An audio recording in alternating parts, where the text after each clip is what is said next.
back to episode 17 of Second Look Sports. I'm your host, Justin Arenburg. Joined alongside me is Brandon Brown. And unfortunately, we don't have the Mando Reno, I guess, is that a name? Mandarinian. Alex Mandarino, the producer, or not the producer. Oh my God. He's the producer of Second Looks Hockey, but he's on our show. We value him. Anyway, he's at Golf Talk this morning for Masters Week. So we're happy for him doing stuff with TSN. But Brandon, how was your week? My week was good. It's been eventful, obviously, with Blue Jays, Raptors, Maple Leafs all going on at the same time. Obviously, we're hitting a peak with the Maple Leafs, going to be heading to the playoffs, starting next weekend. And Jays, obviously, there was some big news this week, which we'll get into more with Shi. But it's been eventful, a little bit stressful, but we're making it work. We're getting through each day, and we're having a ball. So how about you? How's your week going? It's going pretty good. I didn't even mention the guest off the top of the show, so we're doing really good today. We have Shi Davidi coming on the show, special guest, our former instructor at Centennial College before we came into the sports journalism world. Special for us to talk to him about Vladimir Guerrero Jr., the one that actually broke the deal on Sunday night at midnight. If you were sleeping, you saw it Monday morning, the first thing that you saw.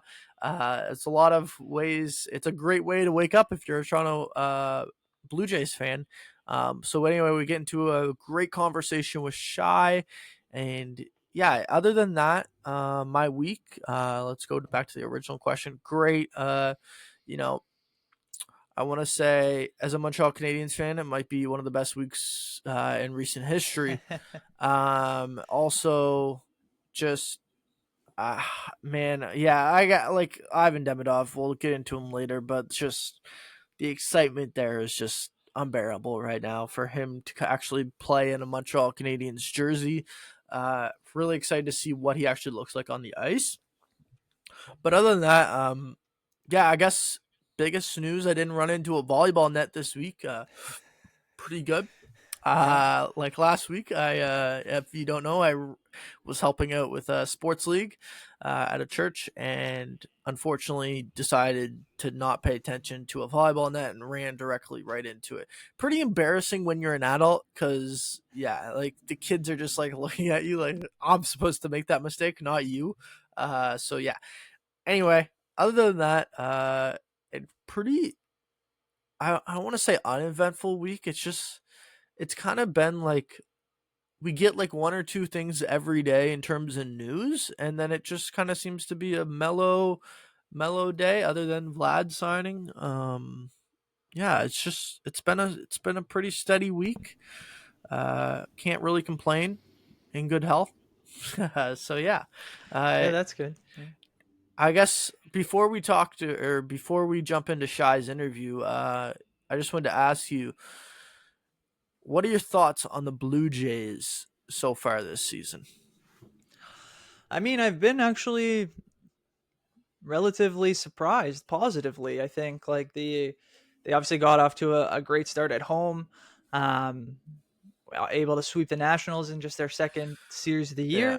And then, things took a bit of a turn and they were swept themselves against the Mets. And not to say that was surprising in a negative way, because I think the Jays are a good team and I think the Mets are maybe a great team. So I think that sort of brought them maybe back down to earth.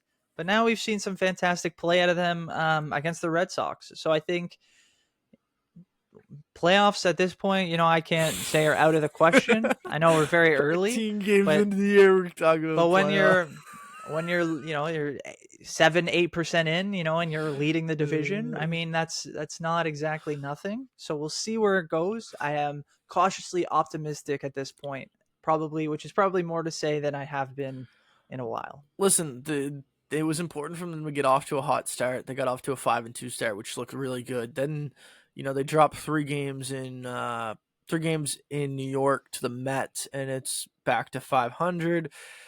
kind of looks like, okay, well, what's this team really going to be? And then they go out and who a lot of people think is the best team in the AL East, the Boston Red Sox. They go out and the first 3 games they've completely shut them down. And pitching has been a big reason why, with Ethan Lucas pitching an Huge. absolute game, an absolute stunning game. And then Kevin Gausman, I guess not last night, but Wednesday night.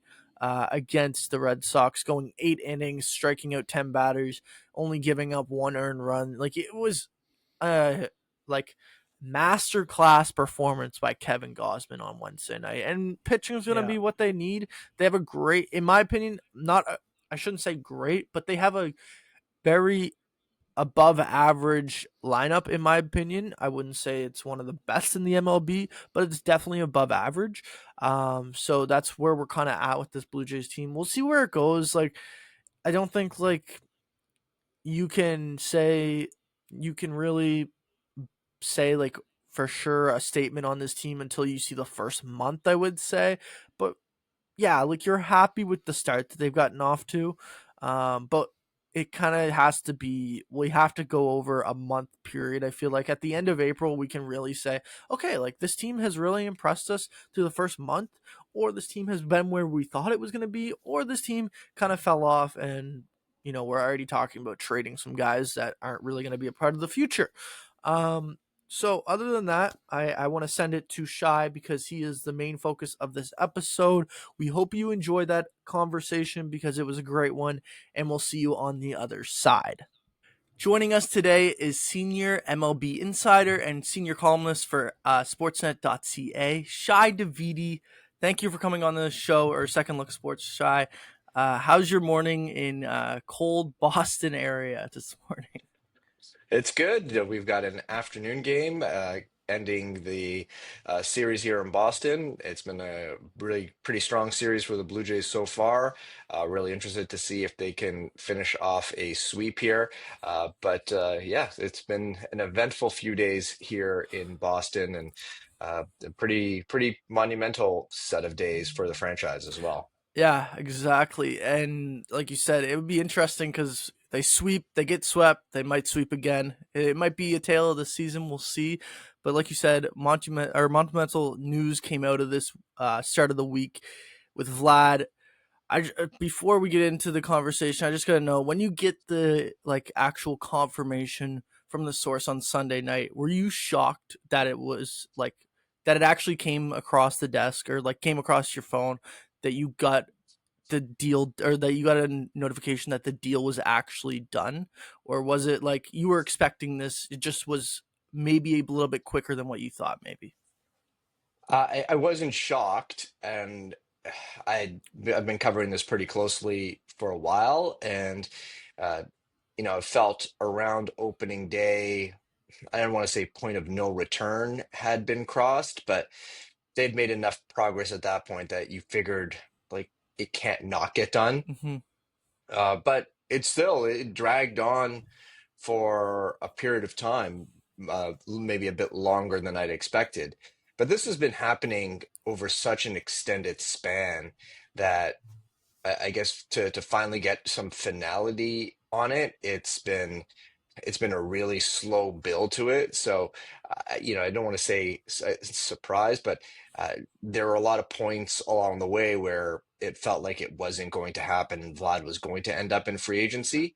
But again, there was that dual motivation on both sides that ultimately you figured that they were going to have to find a way to one another. Mm-hmm.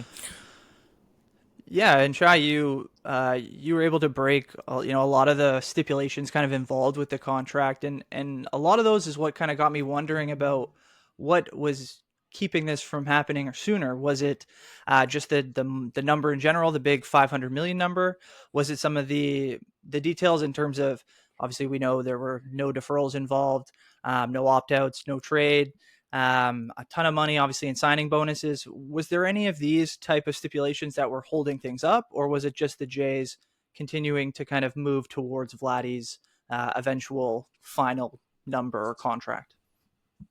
I wouldn't say it's one element. They were all to some degree tied into one another, right? Because if you're getting, typically in a negotiation, if you're getting X, you're maybe giving up Y, or there's some sort of meeting in the middle. And so at one point there were significant deferrals in the discussions, and there ended up being no deferrals in the Right. deal. So there in there was quite a bit of work on the structure, what that was going to look like.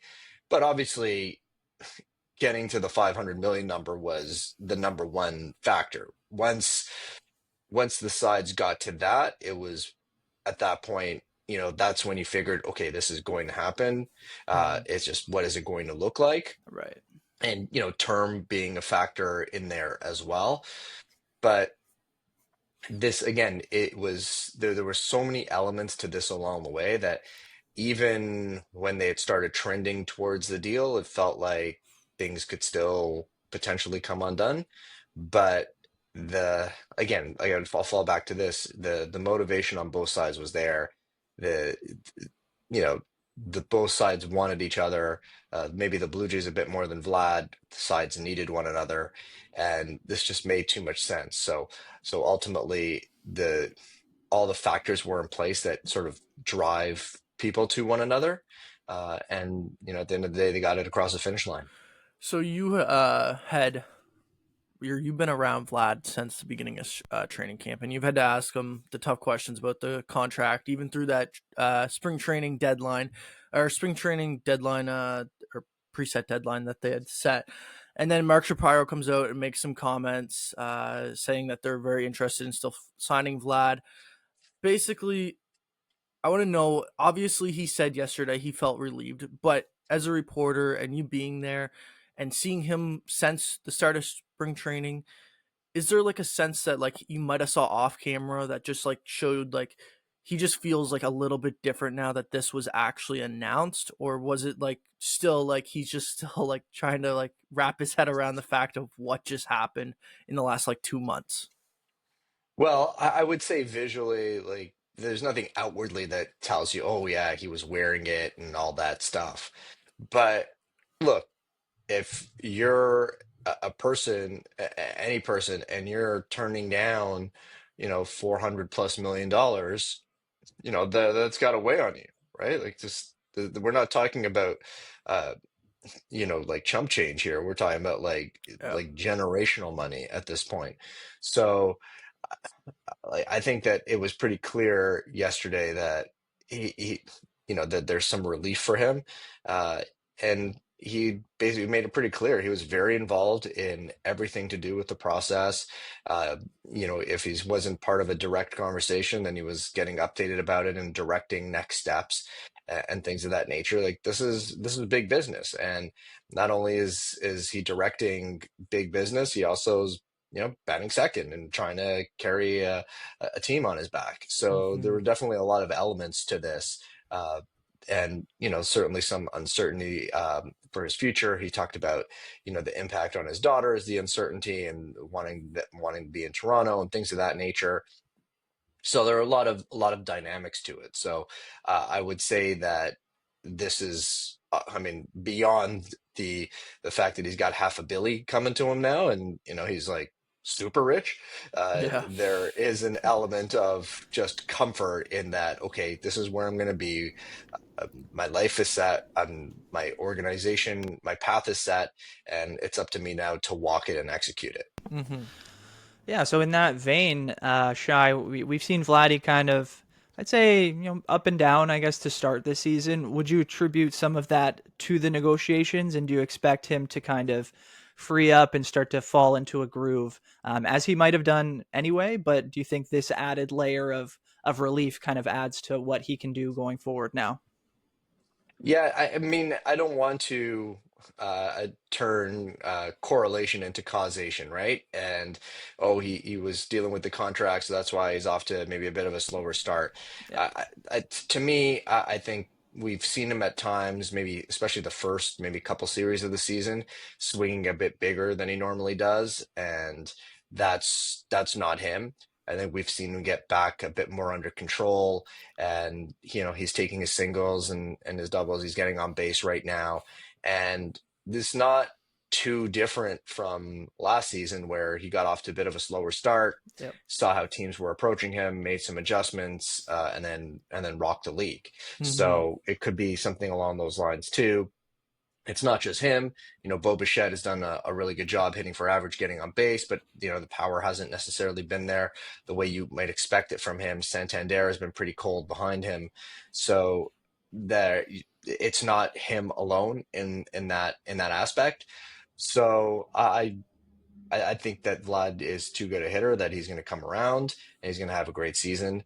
This is just, I mean, we're still talking about, what is it, a 12 game sample size? Yeah. Yeah. It's 13 we're maybe right at now. the Yeah. beginning at 13. Yeah, Yeah. we're right at the beginning of the season. So, um, this is a blip. So I don't want to like, I don't know how to properly phrase this, but Toronto, if you know Toronto fans, you know that they're going to be angry either way. Like there was going to be angry fans that he's not signing or leaving in free agency, or there's going to be angry fans that he signed for $500 million for 14 years. I've gotten texts for both reasons in the last like 4 days. So my question is, were you shocked by the term, and do you think like Blue Jays fans are just gonna like look at the next 6 to 8 years of this deal and say, when we're looking back on it and say, wow, like this prime was really actually worth the $500 million? Because on the back end of the deal, who knows what he's going to do? He's probably going to slide into being more of a DH in the back half of his career than being an everyday first baseman. But like the next 6 to 8 years is really where it lies in this contract, in my opinion. And I wanted to know, is that where you are? And like the front office also has to do um their part, but for Vlad and where people lie on this deal, is that where you're thinking it has to happen for him? Okay, so let's break that down piece by piece. Yeah. So, uh, in terms of fan reaction, I'm not going to overgeneralize at all. I know a lot of people in my circle. I've obviously seen some of the reaction on social, but I know a lot of people in my circle were very happy about it, right? And we're just like, I get messages like, "Oh, my kids don't have to watch their favorite player walk away the way I did," and there's a lot of that. Um, there are some people who are like, "Oh, this contract's not going to be great," and the reality is, any of these contracts, so the end of Juan Soto isn't going to Yeah. be great. The end of Shohei Ohtani isn't going to be great. These deals do not end well. That is just a fact of life. And the real way to me to look at these mega contracts is, you're paying a value for the player, and then the term of the contract is essentially how you're trying to amortize it, right? So you look at it as a mortgage. Do you want like a 20-year? Do you want a 25-year? Do you want a 30-year? And that's the way I look at term in these mega contracts. So I do think you're right. The next 6 to 8 years are the essential part.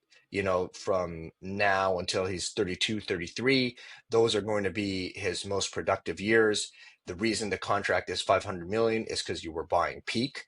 It's very hard to get the peak of elite young players, and we've seen clubs around the majors compete very hard and spend a lot of money on the peak years of elite young players. That is why the number is what the number is. And the final piece you mentioned is that it's not going to be Vlad alone. And that's where the front office has to fill in around him. And having Vlad in place as a cornerstone is super important. And it gives the Blue Jays something to build upon.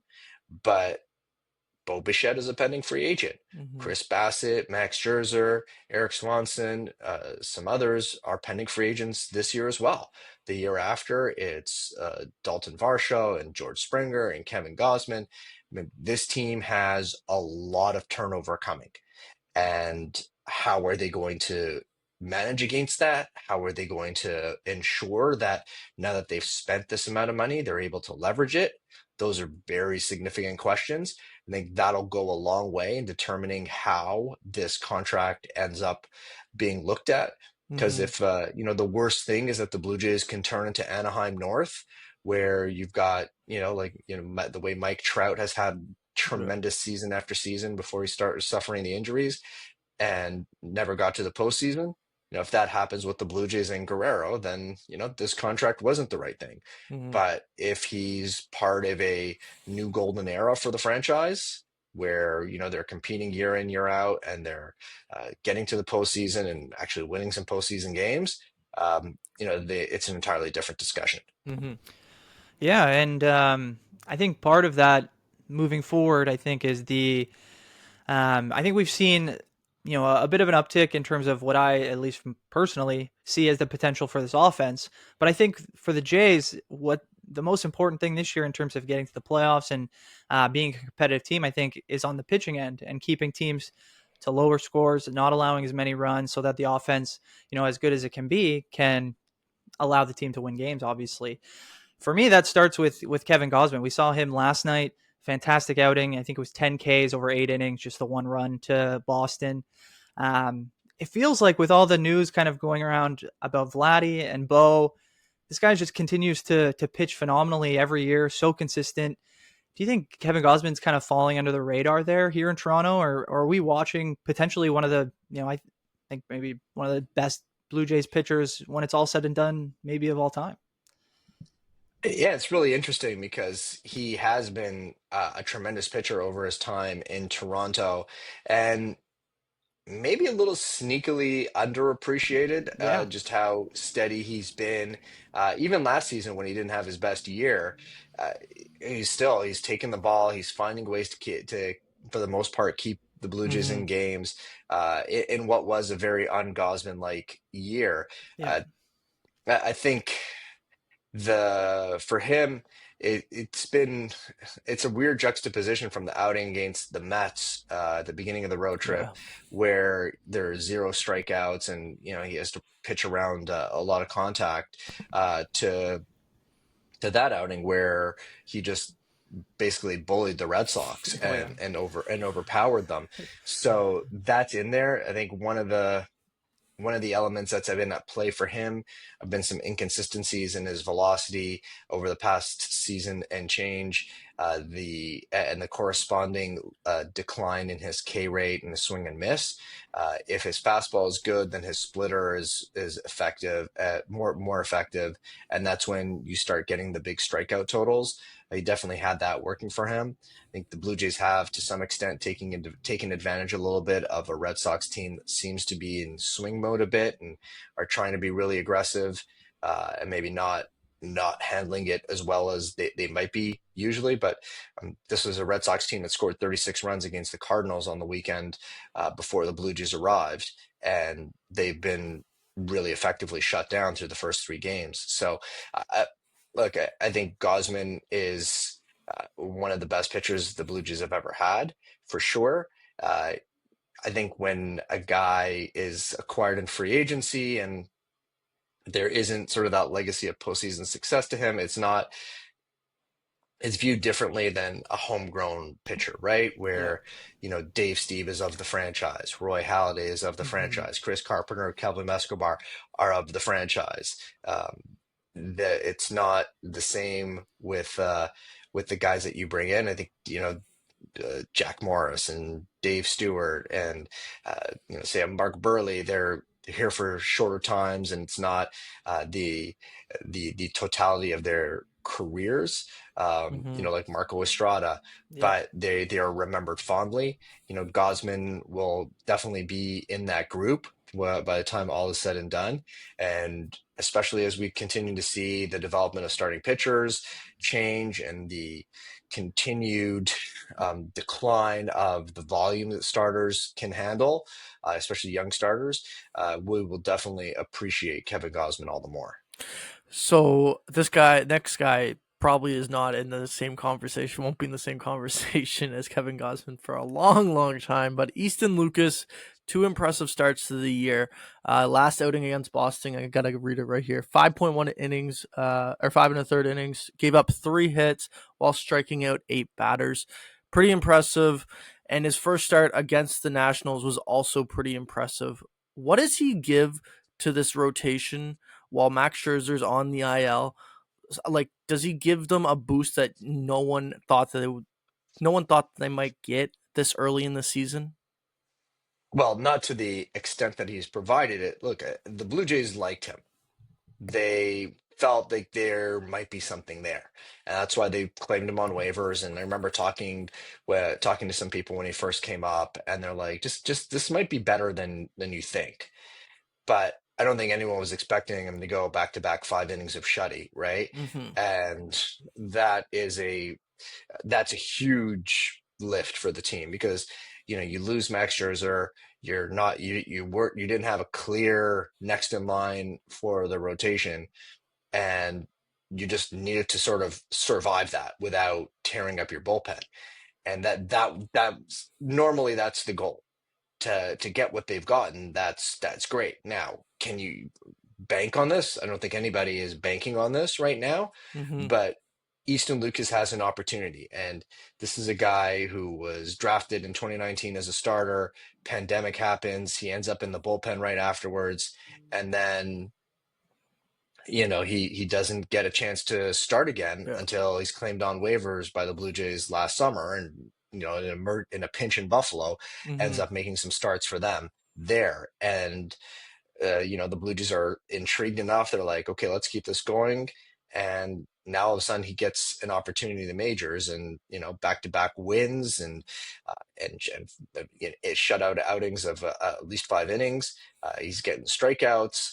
It's really an incredible story. So you need things like this to happen for to have the kind of season the Mm-hmm. Blue Jays are hoping to happen. They're a good team. They're not an uber team. Like, you have some of the powerhouse clubs in the National League. They are a team with some holes. They need some positive stories to emerge and plug some of those holes. Starting depth was definitely one of them. And, I don't think many people had Easton Lucas on their bingo card of coming in to, help paper over a big No. gap in the rotation. But, here we are, and it's what the Blue Jays needed and a whole lot more too. Do you think that he just bought himself some more time, even when Max Scherzer comes back to the rotation? Do you see him still sticking around, or is it still at this point too early to say? We need to see like at least two more starts from Easton Lucas to really say whether or not he can be a big leaguer all season long. Yeah, I mean, it's a really interesting question. I mean, when Max Scherzer comes back, he's going into the rotation, right? It's Yeah. like he's not that's not a question. And then it becomes, okay, well, what's the situation elsewhere in the rotation? Is there a health matter somewhere else? Does somebody else need a break? But can he, like, you look at it, you're like, okay, this guy is a lefty who gets swing and miss. Um, can he harness that in a bullpen role? And I don't know if you necessarily want to shorten him up, but you're like, okay, well, having a lefty like that who can go 2+ innings, that's pretty useful as well. And he's like platoon neutral, which Mm-hmm. is all the more important, especially in the three minimum batter days. So uh, given the way, we'll see what the bullpen composition looks like by the Mm-hmm. time all that comes to pass. Maybe there is a need and Easton Lucas goes into the bullpen and stays there.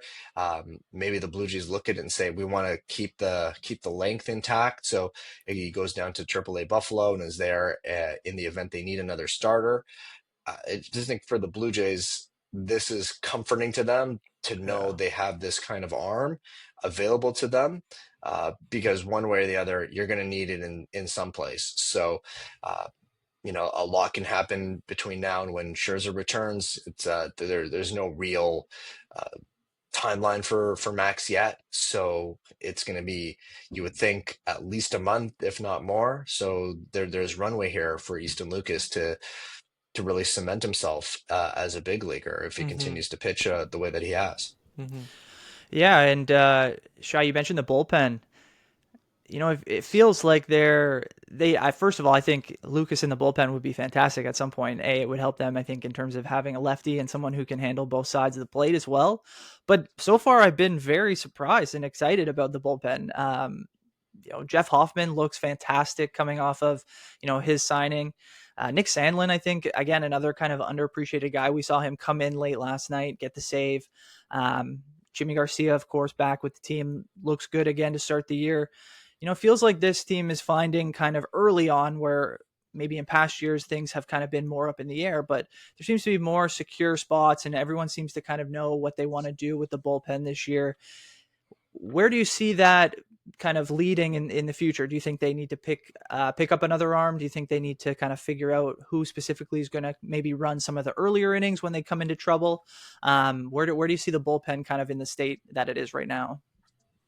Yeah, I mean, I think you're right in that it's lining up better than it did certainly a year ago, and there's a few reasons for that. I think one, they did not have enough swing and miss in the bullpen last year, and that was a point of emphasis to get swing and miss stuff. This season, they've gotten that. They've gotten um, much better, much better leverage work and that's a result of guys who can miss bats and you just need that. The game's just too good right now that if you don't have that, there was one of the games in New York over the weekend where the Mets got a bunch of swing and miss during the later innings. And the Blue Jays did not, and the Blue Jays ended up losing that game, and that was really, really the difference. So the Blue Jays still do have some things to figure out. Is Brendan Little going to be the leverage lefty the Blue Jays need him to be? Is Mason Fluharty going to be that second lefty? Is it somebody else? Does Josh Walker get an opportunity in that role at some point? Eric Swanson, Dylan Tate, they're on the mend. They're going to be factors at some point this season, perhaps Ryan Burr as well. So the composition of the bullpen is definitely going to change over the course of the year, and it's going to look different than it does now. But I think, especially you mentioned Sandlin, he's sort of this Swiss Army knife in terms of roles, and you can use him in a fifth, sixth to kill a rally. You can use him against a pocket of lefties. If you need him in late leverage, the way the Blue Jays did on Wednesday, then yeah, you can use him like that as well. So he's a valuable piece, but it all comes down to Garcia, Green, and Hoffman, and Hoffman is as dominant as a reliever as you can find, and it's been really fun watching him pitch so far. I got two questions left for you, Shy. I feel like it would not be right to have an interview and not talk about George Springer's hot start to the season, only because last year it looked like he was on the downward swing, and he looked like he was coming out of his prime. Didn't look like it was going to be any better for the next 2 years. But this year, did you see this start happening for him, or was this unpredictable even with his start in spring training?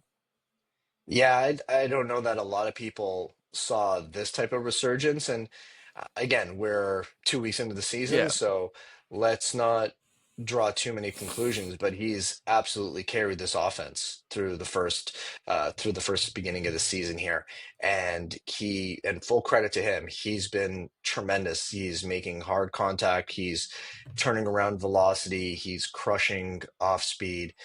It's been really, really fun to watch. And, he made some changes. In talking to him, he understood that last season didn't go well, but, Hmm. he was looking for patches last year and he found what he describes as a Band-Aid that, he applied and had a good stretch in June and July last year, but that band-aid wore off and it wasn't enough to get him through wire to wire.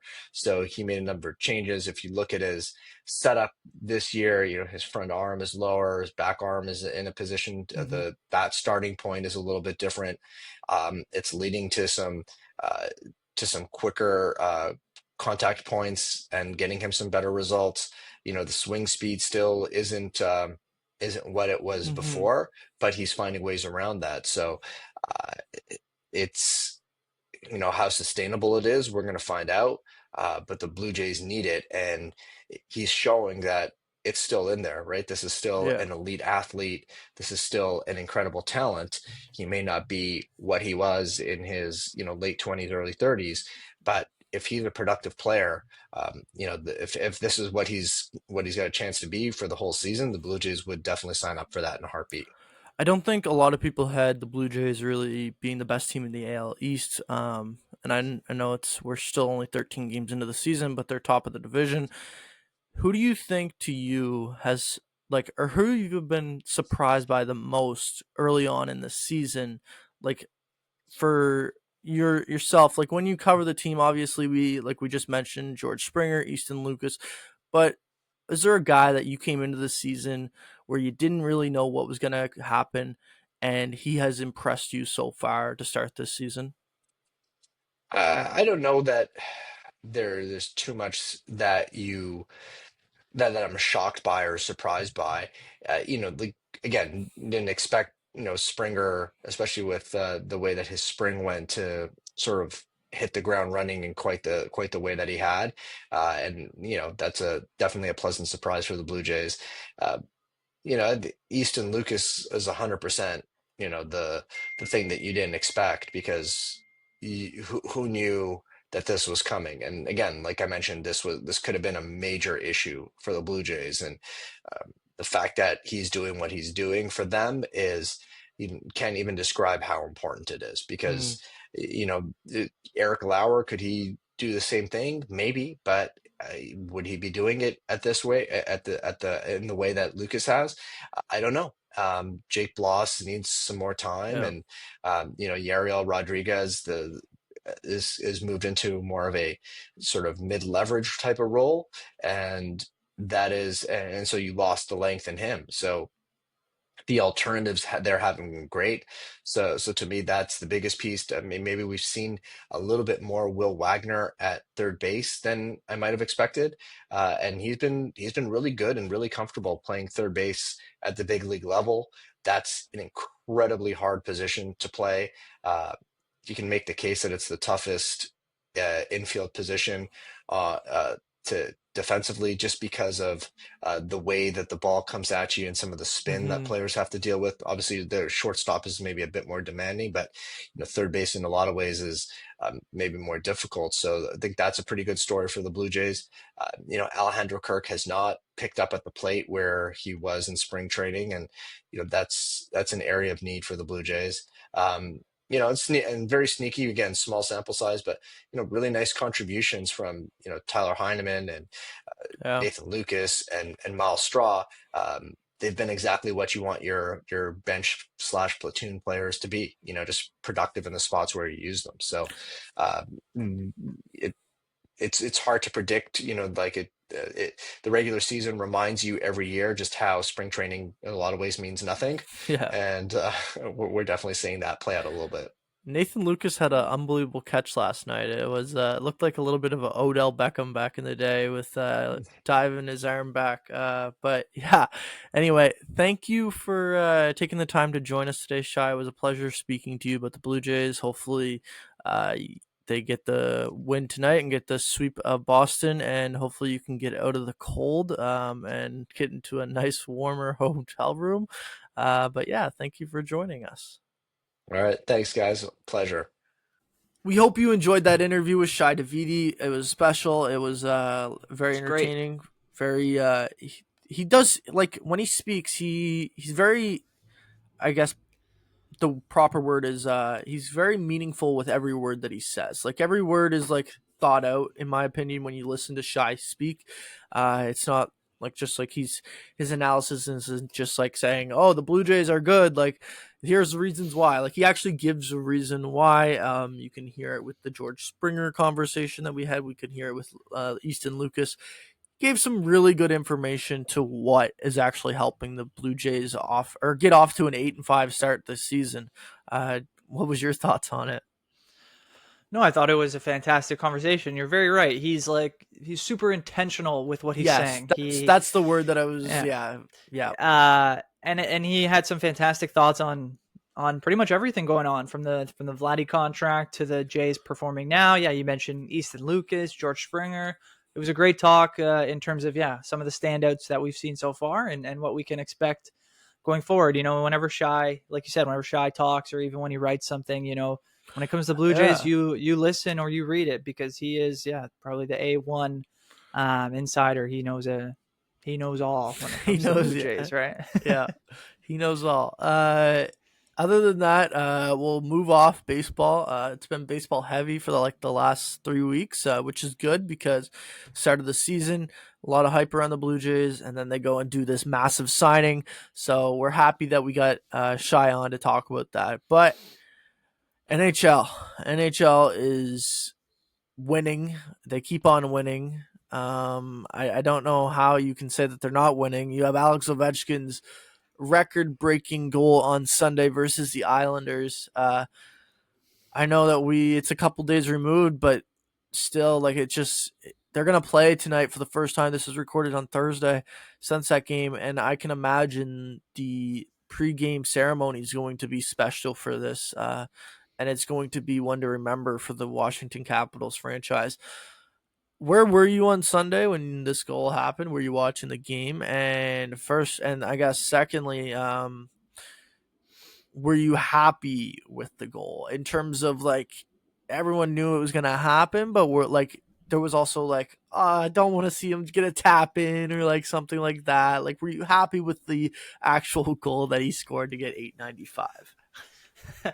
Well, first of all, I was lucky enough to be have a free schedule on Sunday afternoon. You know, kind of an odd time for a massive NHL record to be broken at Yeah, it's probably yeah, about one. It's probably like 1:30, I think, p.m. Eastern.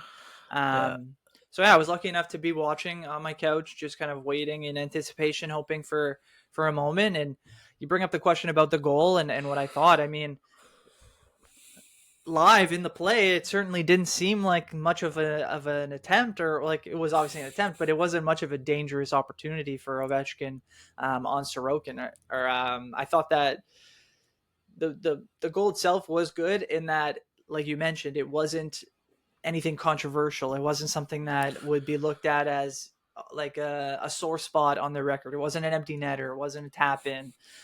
It wasn't something that was reviewed. That would have been just crazy. Yeah. But I think, like, yeah, while the shot wasn't a great one, certainly one that Sorokin would want back, I would say, especially under It the was circumstances. he got Um, he got a lot on that though. Like he that's got what a I was gonna lot say. on Is that. it Yeah. was a hard shot from Ovechkin's, almost exactly his little spot. Yeah. Even though it wasn't his patented one timer, it was still a great wrist shot that I think um, was destined for the net. And it was just that was the time. Everything lined up almost perfectly. A great ceremony after the fact. Some great moments with the team, with Ovechkin. It really was everything that I think everyone hoped it would be when we got down to it. So I was very impressed. I was very happy with the moment, and yeah, what did you think about it all?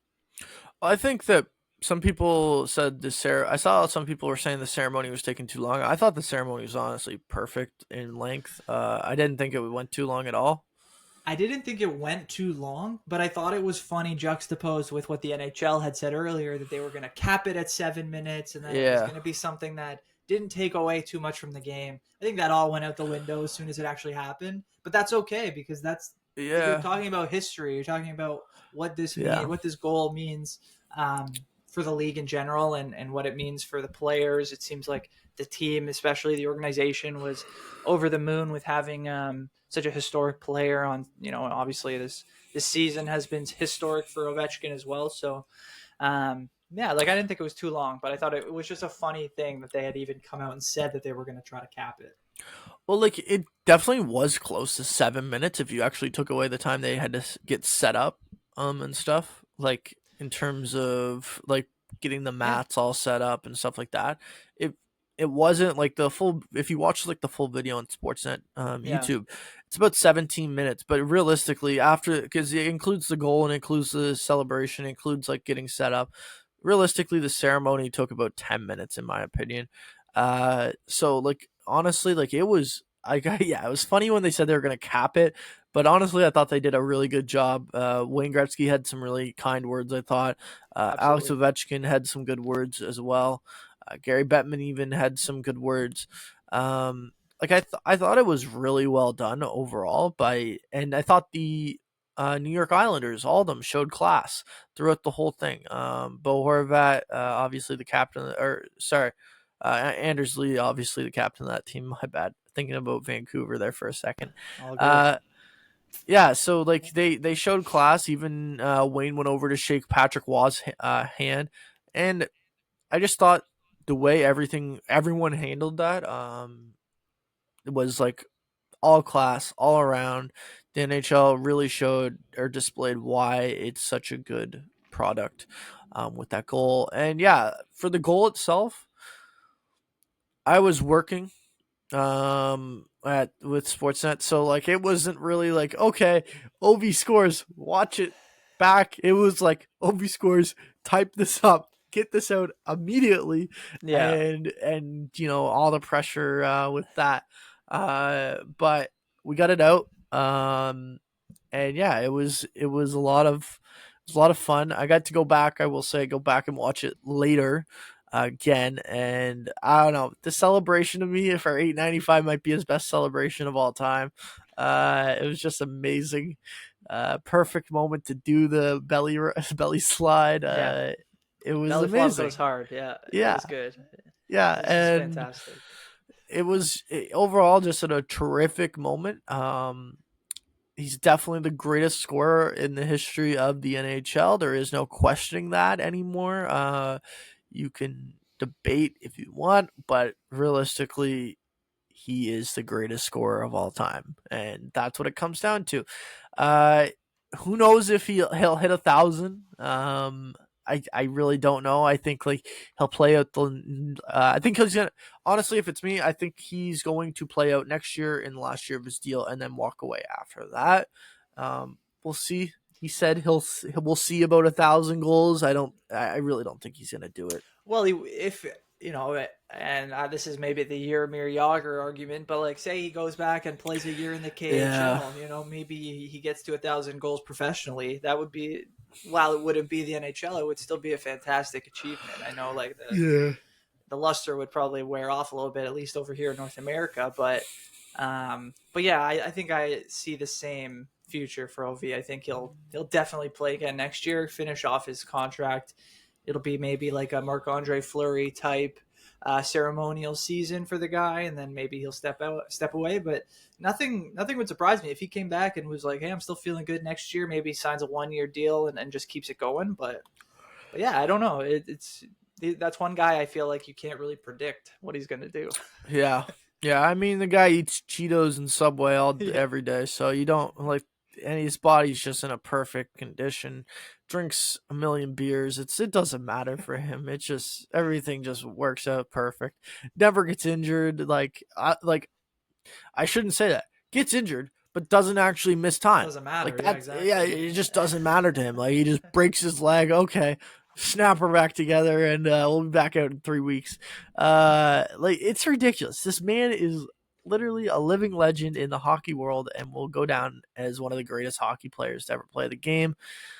There's so much to say about him, but yeah, I think we've exhausted our thoughts on this, but it's definitely worth talking about him for an extended period of time because he is the greatest goal scorer of all time, like I said, and just that's a moment you're gonna look back on. You're gonna say, "Wow, I saw a piece of history in the NHL. Like I got to see Ovi break. We don't see a lot of this stuff. Like LeBron breaks the NBA scoring title record. No one thought that one was gonna be broken. No one thought the goal record would come close. It like we're just living in a generation where we see better athletes performing at their peak, in my opinion. It just every time the athletes get better as we grow older, like there's gonna be better athletes that come along. It's the way we're growing. But yeah, other than that, the NHL, I want to touch on the Toronto Maple Leafs before we go into the Montreal Canadiens first. The Toronto Maple Leafs can beat a massive win against the Tampa Bay Lightning last night. In my opinion, basically locking up the Atlantic Division with that win. Maybe as a Leafs fan, you feel differently, but it seems to me that Toronto has no problem with Tampa Bay now. They just have a problem with Florida. Are you scared if Toronto plays Florida in the first round? I wouldn't say I don't think scared is the right term. I think I would be I would definitely be more cautious against Florida than probably any of the other matchups, I think, at this point. Um, First of all, I don't think that they've got the Atlantic locked up yet, which is scary to say because um, I think Tampa is a serious contender for that division still. Like I think 4 games left on with both teams. The Leafs have a 3-game or 3-point cushion. But yeah, we've seen crazier things happen. If the Leafs take care of business and win 3 out of 4, they should be good to go. Or they will be good to go. But Tampa, yeah, if they were to get hot, they played pretty well last night against the Leafs. That was a pretty tightly contested game. Obviously, came down to overtime. Heroics from Matthew Nyes. Um, but I think Florida is their most challenging matchup opponent in the first round, should that happen. I know there's been a lot of talk about Tampa Bay and how the Leafs have played against them recently, and that's very well. But I would still lean towards Ottawa as the most favorable matchup, and we've talked about this off the pod as well, that I just believe there's a bigger obstacle in terms of the experience that Tampa Bay has, and just the knowledge and the experience of being in that moment before. And I would put their goalie, um, you know, above another tier. Ullmark is great, but I would take Vasilevsky over what the Leafs will be, putting out in whether that's Stolars or Woll. I still think Vasilevsky's a tier above them as well. So they would scare me. Florida scares me for sure. Even Ottawa scares me, but I think if you're the Leafs, you got to feel confident. You got to feel, like you are in that class of the Eastern Conference as well, especially if you win the division. You're going to be playing at home for the first 2 rounds. You got to go into it and you got to give it everything you got. And I think this year they look primed to do it. So we'll see what happens. But yeah, it definitely has been a bit of a chaotic couple of weeks looking at this Atlantic division and wondering, who it's going to be. This team, to me, is, and you hear this all the time. You hear this year after year, but this team is different to me because of the way that they're playing and uh, the coach. Like, you have to give them the coach benefit of the doubt and say that they are playing different. It's a different type of different in terms of, like, you could say like they're playing different every single year that Sheldon Keefe is there, but realistically they weren't really playing that much differently. Now, underneath a new system, underneath a new coach, underneath a new coaching habits, I guess, underneath a completely new coaching staff as well, the Maple Leafs do look different. Like, they don't look, I want to say, they don't look like the same old Maple Leafs when they get into big games. Obviously, Florida might have the edge on them right now, mentally. But in terms of what I'm seeing on the ice, I'm not, like, if you're playing Florida in the first round or second round, like, to me, the Leafs still are going to put up a good fight, and I think that they could pull out the win. Like, that's a toss up to me. If you had to say 7-game series, I think it's going 7 games right now.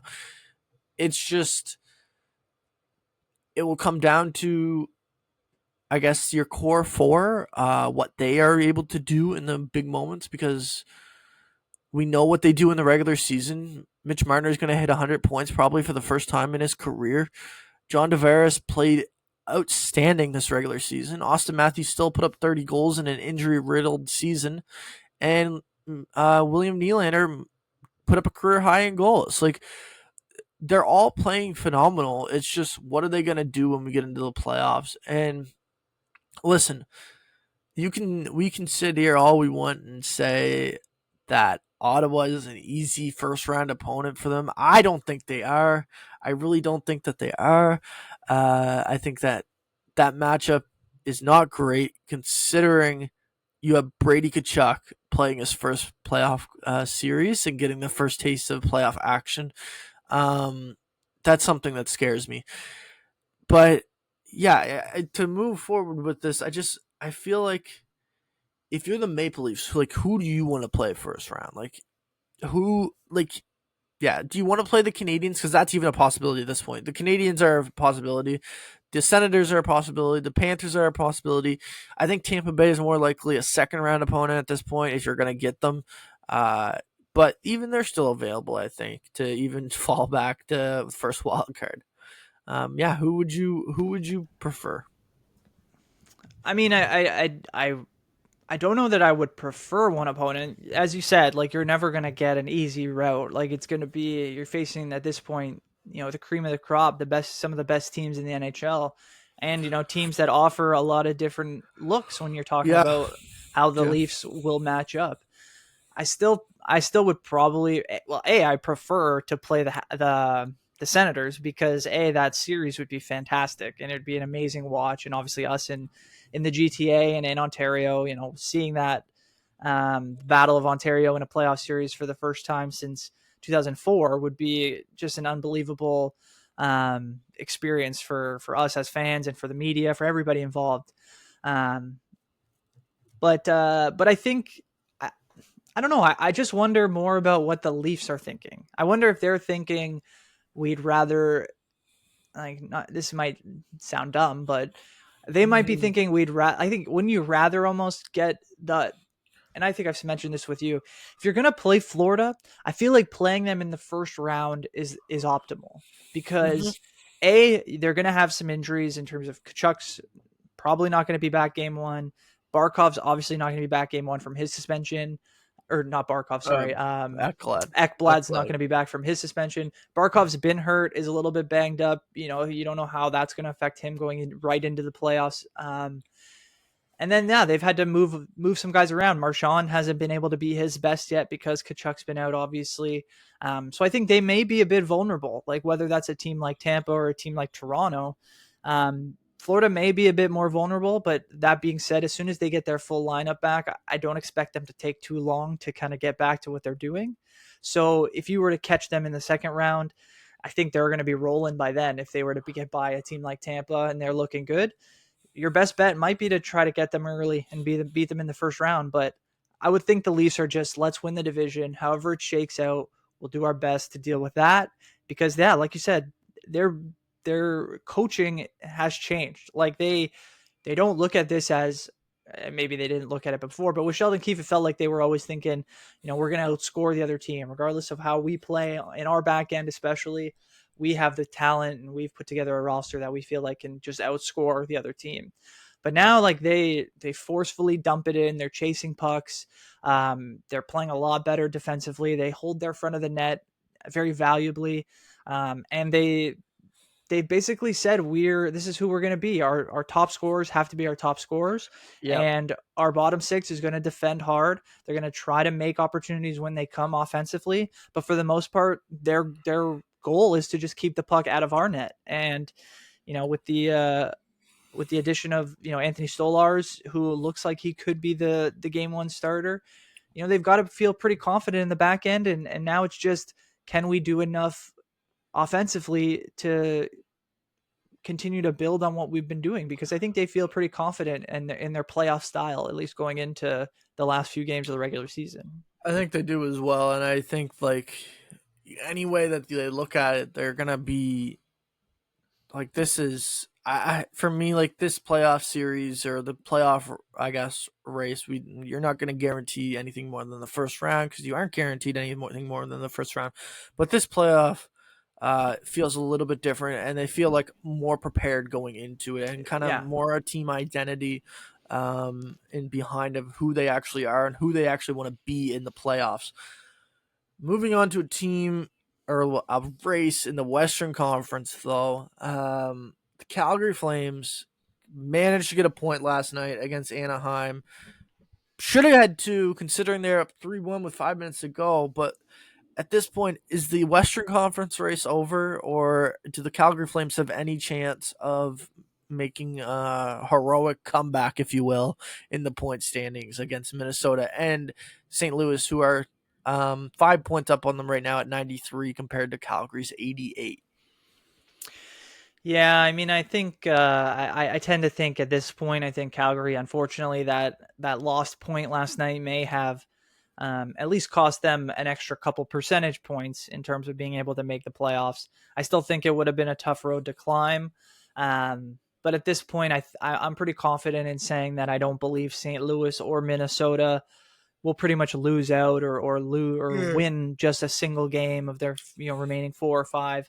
So unfortunately, I think Calgary is done. And that's it's not it's terrible to not make the playoffs, of course, but they should be proud of the year that they've had. I've They're over. been Yeah. yeah, Yeah. I've been incredibly impressed with not only how they got off to the start that they had, but just the way that they've been able to stay as consistent as they have, with a lot of names that guys would, or a lot of guys that people would kind of say, who is that? There's not a ton of recognizable players outside of maybe like a Huberdeau or a Kadri. You're kind of looking at least on their forward group, a little bit more of a what I would have expected to be a developmental year. So I think for them to be pushing for the playoffs and to be as competitive as it has been can only help them in the future. And next year, going into this year, I think, or going into next year, I think people should have their eye on this Calgary team as a potential to make the playoffs because they're going to be another year older. Dustin Wolf looks like he's going to be a legitimate starter for a long time. And when you have a piece like that, and you've got some good pieces up front. Their defense is pretty good as well. Like I like what they're doing in terms of building for the future. Yeah, I think Calgary is way overachieving this year compared to where the expectations were at the beginning of the year. They were expected to be a lottery team, maybe get the first overall pick. That ended up not being the case, and they showed that they are a team that does not have any quit in them. Um, and you can see even with some of the young, they have a good mesh of like young and older guys coming into the lineup, like Matt Coronado. I know Zane Prek is on his way. He's with Calgary now, and you can see that. You also have Connor Zary in the lineup. They kind of need to get a little bit younger, in my opinion. They need to like start like banking on some more draft picks. And I don't know if because you don't want to be a team that kind of is in the middle area for year after year, and it feels like if Calgary doesn't kind of either commit one way or the other, it feels like they could go into that situation of just being a middle team that is stuck in the middle, and they're not going to make the playoffs, but they're not going to be bad enough to be a top 10 pick. Like it feels like to me it's a good season, but going forward, I don't know where this team is really going to go in terms of which way do they really see themselves? Do they see themselves as a top 10 pick or do they see themselves as a contender? I have a question for you then, Justin.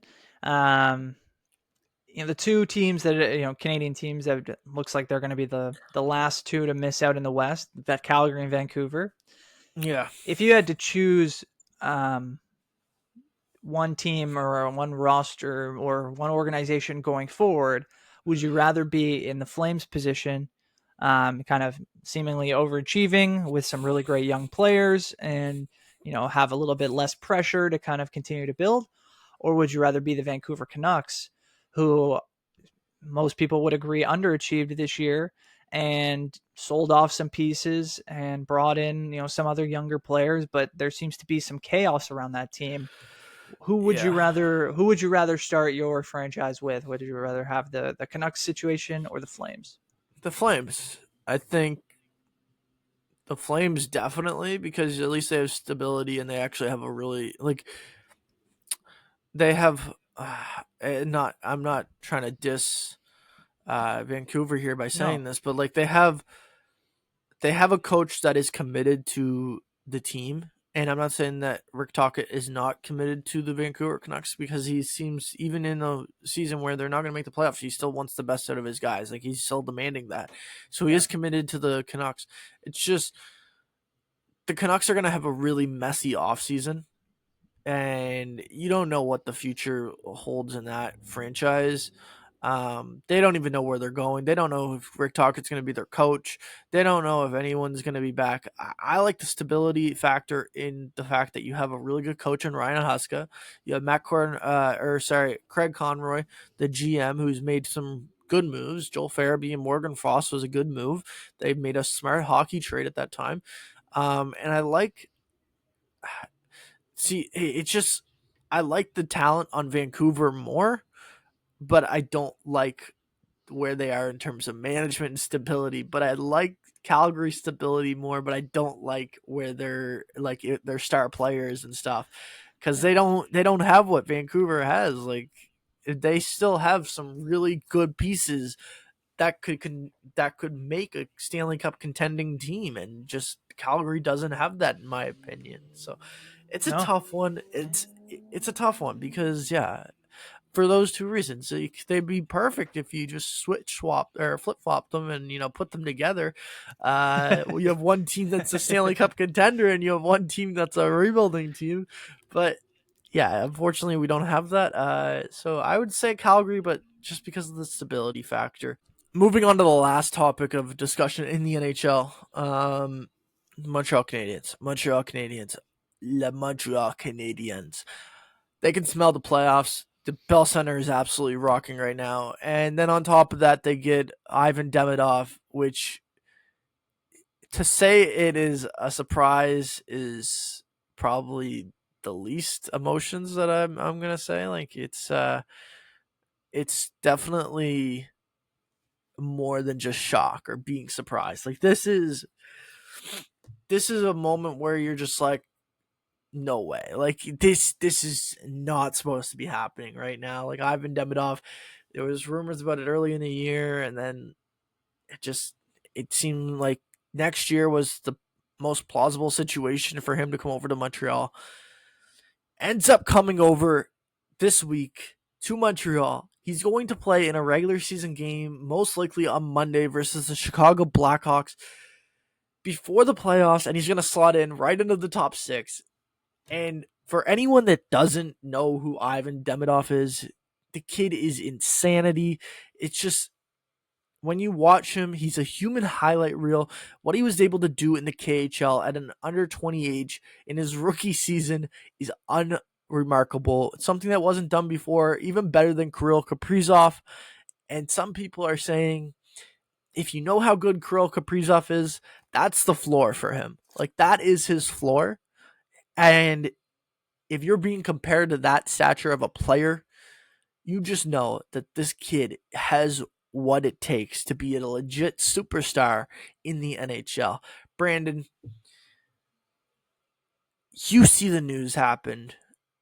Were you shocked that, like, as someone that's not a Montreal Canadiens fan, like, and like someone that, like, obviously we all follow sports and we're sports journalists, but like, to see that news come across, like, are you like surprised to know like that, like, this came across this quickly, and like the Canadians will be playing with Ivan Demidov this season? Yeah, like, give me your thoughts on this. no. I mean, I was kind of surprised. I mean, I think it seemed like a foregone conclusion at the beginning of the year that he was gonna stay in Russia and finish out, his contract potentially within the KHL. So I think to see it with so few games left, especially to see him kind of come over immediately and now, yeah, like you said, he's going to jump into the lineup and try to help the team as fast as possible. It feels like he's a college free agent at this point. Like, this is Yeah, typically the time we saw last week. We had a bunch of guys sign after the college season ended. And now, like, yeah, now you're seeing a guy who is on another level compared to what some of these yeah, college prospects are being touted as. So like, yeah, it's definitely a huge shot in the arm for the Canadians. The minute he steps out on the ice, he projects to be one of their better players already. So I think it's fantastic for the organization. It's great for the league to see more guys come over from the East, and you want to see what this kid can do right away. If he can really jump in and if he can handle the NHL game, if he can handle the NHL playoffs right away, it's going to be fantastic to watch, and at least it'll give us a little bit of a glimpse into what this kid can be in the future. yeah. And listen, like, let me be clear here. His usage, like,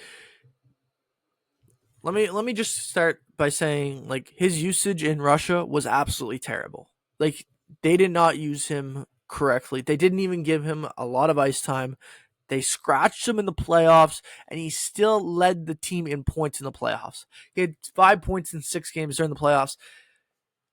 In a terrible situation in Russia, where he was not treated like a star player that he is, or at least like, given the freedom to like actually play more, he turned out to put out some massive numbers. Like I said, even better than Kirill Kaprizov.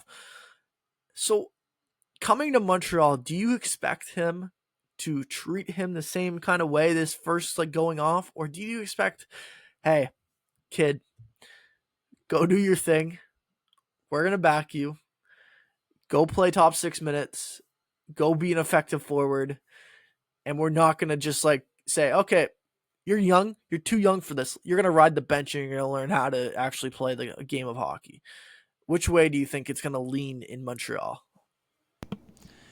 Well, I think the way that Montreal plays, I think it's more to his advantage to get the opportunity to go play on like a second line and maybe get a little bit opportunity with some of the top offensive talent. I think the way that I do it personally would be to kind of ease him in, get him on maybe like a third line or a fourth line, just try to get him acclimated to the NHL game, maybe in a less of a pressure situation.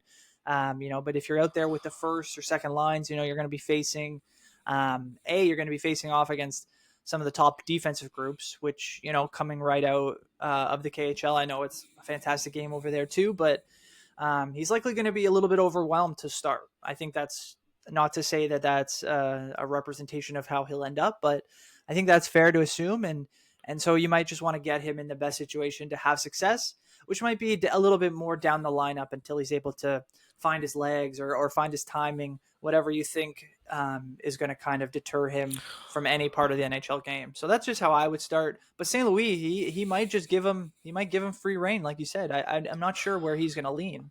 I look at him immediately going into that Chicago Blackhawks game if he plays that game, and he's going to play a lot of minutes because that's not a great team. You're probably looking at a situation where they might have a playoff spot locked up, and you want to get him going immediately. So playing against the Chicago Blackhawks might be the best case scenario for Montreal in terms of getting Ivan Demidov acclimated to the team and trying to get him ready to go.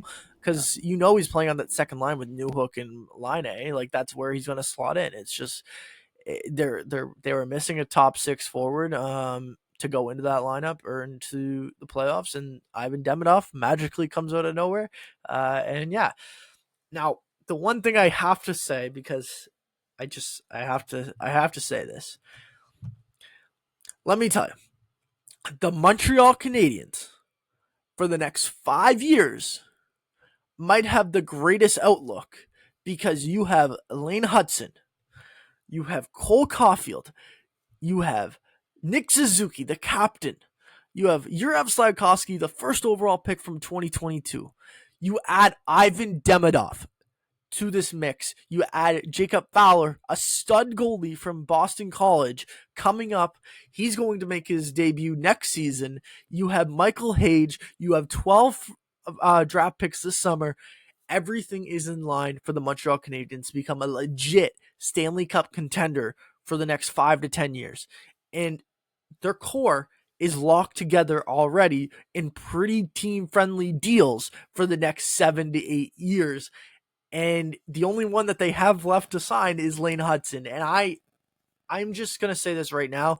Don't be shocked if the Montreal Canadiens are in 2 to 3 Stanley Cup finals in the next 10 years.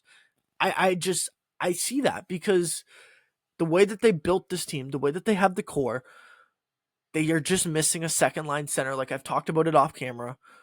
If you get that second line center, that defense, you still have David Reinbacher on the way as well, the former fifth overall pick from 2023. The prospects are loaded for this team to just take advantage of, and everyone wanted Marty St. Louis fired. Everyone wanted Marty St. Louis fired 2 months into this season. I said at the beginning of the season, this is not the year that I would say fire Marty St. Louis. This is not the season. Because there was no expectations in terms of where this team was actually going to be. In my opinion, this team was not ready for the playoffs coming into this year. You did not think they were going to take this jump. Next year is when you thought, okay, this is when you have to take the jump. Now that they're at this situation, everyone is saying Marty St. Louis, Jack Adams, give it to him. He deserves it. Like, you you started the beginning of the season saying he needed to be fired. Now he's the Jack Adams. Make up your mind. Just make up your mind and understand that it takes a little bit of time. It takes time to understand what a coach really wants and to buy into that system.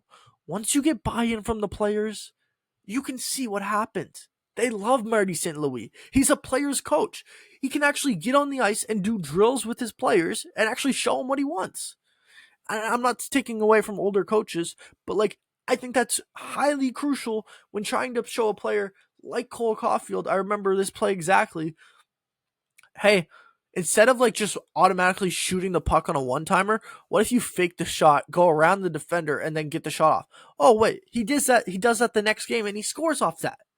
Like there's players that can relate to him better because he's able to show what he wants and what the players can understand that he actually needs from them. I I know that's a little bit of a rant, and I understand that, but if if you're any other team in the league, do you think there's a better 5 year, 10 year outlook than the Montreal Canadiens right now? No, I mean it's hard to project based on that. Like I think you're right. Like the team is in a great spot. They've got a ton of young talent and they've clearly been able to figure out a way to bring the most out of its players, whether that's through coaching, whether that's through just roster construction.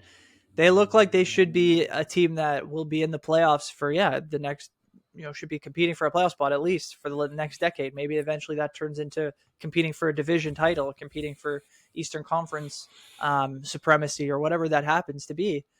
But now I think this is where the hard work begins, and we've seen this with the Leafs. A little bit of a different cut from a different cloth, obviously, but now it's like, okay, you get into the playoffs for the first time with this group, really, with this core. I know some of the Yeah, Montreal yeah. players have been in previous playoff series, like in the North Division when we Yeah. did that in 2021. But now it's about getting into the playoffs. You're going to match up against most likely a really strong and big and talented Washington Capitals team that has a lot to play for now with a historic season kind of behind them now and looking forward to lifting another Stanley Cup for the franchise. We have to see how they play against a team like that before we can start to see what the path forward is in terms of winning in the playoffs. Because it's great to have a lot of young talent that looks like it could blossom, but it has to work throughout the entire year, right? Like we've seen so many teams become regular season merchants and then they flame out in the playoffs because they're just not built the same way. And that's not projecting that for Montreal. I'm just saying until I No, no, see no. what it looks like, I I'm know. not ready to say that they're going to multiple Stanley Cup finals over the Sounds. next It 10 sounds years. like a. It sounds like a guy that's a Maple Leafs fan. Maybe Uh, that's part of it, but again, that's why I relate it so much to the Leafs because it takes so much. It's so much more than talent that allows you to win multiple rounds and get to cup finals. And if it was just about having the best top end talent, the Leafs might have won a cup already, right? Like how many yeah, times have we yeah, said the Leafs have yeah. had, the best young talent or have the best group of forwards? There's been um, so many times where people have looked at the Leafs and said this is the year that they put it all together. And again, like that, it relates so much differently to the Habs because they're a completely different organization and will, I'm sure, go about things in a much different way. But it's just until you see how it all plays out in the playoffs, which is the hardest time to win. And maybe they do make a surprise run, and then it's like, okay, well, this team maybe may have the spark that they need to go forward and be a perennial contender. But I just want to see it, and I'm excited to see it because they Yeah. look great. They look great. So, news on Ivan Demidov as we're talking about this. He has gotten his visa papers and he's on his way on a plane right now to Toronto to join the Habs when they arrive here on, I think it's Saturday morning they would get in, late Friday night. He's going to arrive here around 4 o'clock this afternoon. This is Thursday afternoon. Awesome. If he plays on Saturday night, making his debut on Hockey Night in Canada, getting a Toronto Maple Leafs versus Montreal Canadiens game, that would be special. Like, I get like maybe keeping him out till Monday, but like just for like how special it would be, like to make your Yeah, that would be debut in great. that game, like that would be really cool. I think just like it doesn't matter who you cheer for. Like, I think that would be like a moment where you're like, oh, that's pretty cool for the kid to do that. For Maybe sure. Toronto fans aren't happy that like maybe he might play against us because we don't want to be the ones he like rips us apart. But I do have one last thing on Demidov because you did mention something about the playoffs and them playing probably Washington, which I do think is potential upset. I don't think it's going to happen, but I do understand there is some belief that there could be an upset. Let me tell you, Ivan Demidov oozes confidence. He doesn't shy away from it. He had a quote yesterday on Alex Ovechkin and possibly facing him in the playoffs. His Russian idol. It will be a player. It will be a pleasure to play against him, but even more enjoyable to beat him. Ivan Demidov on the possibility of playing against Alex Ovechkin in the playoffs. This kid is insanity. He does not care who it is. He will sit there and say, I can beat him, and then go back on the ice and actually prove it. He also had a very memorable quote in the Habs pre-draft, they asked him like, "Do you know any of our players?" And he's like, "Yeah, Yurov Slavkovsky. I played him in the Helsinki Cup. Is that how you pronounce it? I think that's it's a cup It's over Halinka, I think. Halinka Cup." And he goes, "Yeah, I played him, and he lose." Like, just oozes confidence. It's amazing to see. But yeah, I'm excited to see where this goes.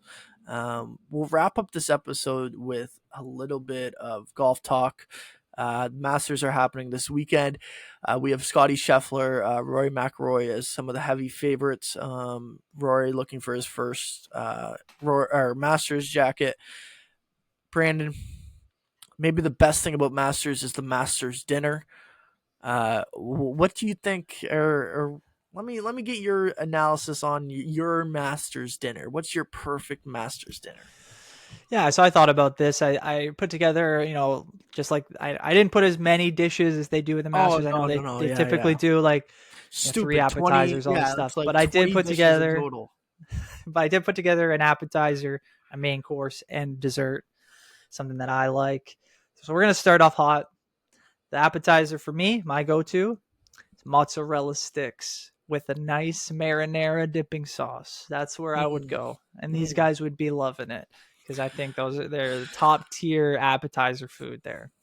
I don't know mm-hmm. how you feel about that, but No, that's a top tier appetizer for sure.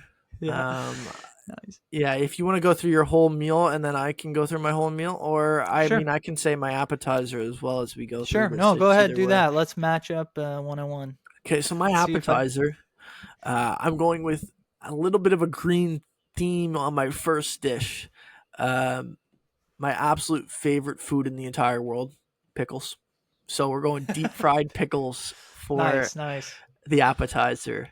I love that. Yeah, I mean, I absolutely love deep fried pickles. They're amazing. So yeah, how about let's move on. I mean, some people are gonna say that's disgusting. I get it, but No, I also at the mean I same think time, they've become a bit of a staple at the pub. When you get good, some food, I good. think most places have a good deep fried pickle at this point, and they're pretty good. I can't deny that. So that's great. Yeah, good. I'm glad that you Um, like deep fried pickles. for my main course, I went a little bit traditional, I'd say, but I went with a main course of a nice T-bone steak with a mashed potato side and some asparagus.